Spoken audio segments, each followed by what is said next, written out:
I thought that thing where the woman figured out how to plant something in the desert, and and that sparked it for me.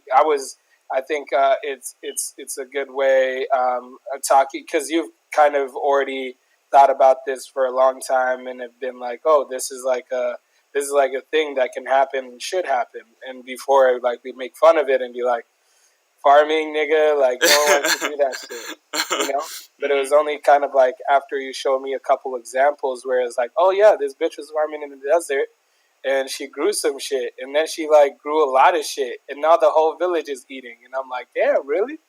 What if we did that shit for all the desert? That'd be wild, Yeah. So like you there's like a couple of things where so like that stuff started making me think like, oh, there might be potential in this. Like, what if we're just able to affect our environment in this way and reverse harmful effects of, and I think that's a good, I've always thought of that as a big appeal for what we're doing is that, I mean, to get where we want to get, where we're doing projects like terraforming, we start doing that thing that fuck, who's this guy? Larry Page said would happen. Rather, we hack the earth. You know what I'm saying? Yeah.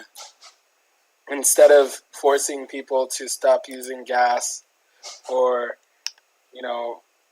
just forcing everybody to stop, changing their lives. Yeah, ban LEDs. we actually are like we hack the earth to just kind of deal with it.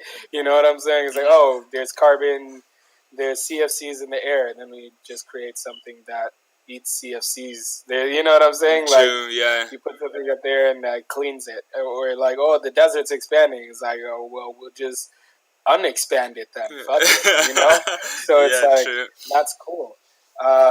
And so when you feel like you have the power to do that, and people can feel empowered through you, you know what I'm saying?